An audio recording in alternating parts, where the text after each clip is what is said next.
Israeli soldiers, like the Japanese invaders of old, boldly march into Palestinian villages and towns, capturing an 8-year-old boy and forcing him to betray his own people. Who would have thought that in the 21st century, we would still witness such shameless scenes? On a calm morning in 2017, this boy, wearing a yellow shirt, was playing in the town when a group of Israeli soldiers suddenly rushed up, grabbed the boy, and began to threaten and interrogate him, demanding he name the child who threw stones at an Israeli camp 2 days earlier. At the time, the soldiers had no idea who had thrown the stones, so they forcibly entered Palestinian territory, randomly grabbing a boy and demanding he betray his fellow villagers. If he refused to identify anyone, the boy would be beaten by the soldiers. The soldiers, fully equipped, surrounded the boy menacingly, while the poor child sobbed, trying to explain to the soldiers that he had just come to the town with his mother to visit his grandfather, and had no knowledge of the events that happened days earlier.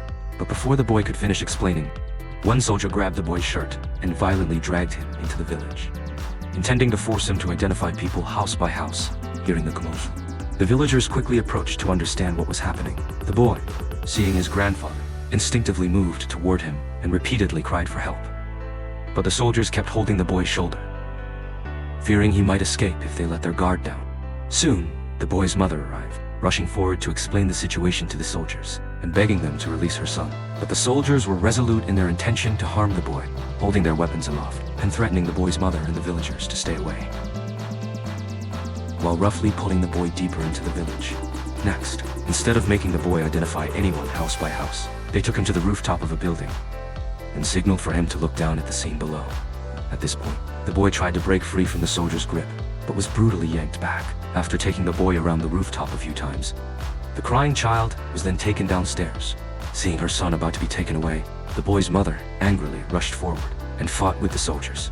Other villagers also stepped in to help, and in the chaos, they managed to rescue the boy from the soldiers' grasp. One soldier, seeing this, quickly moved forward to capture the fleeing boy, but the villagers formed a human shield around him, protecting the boy and keeping him safe in the center.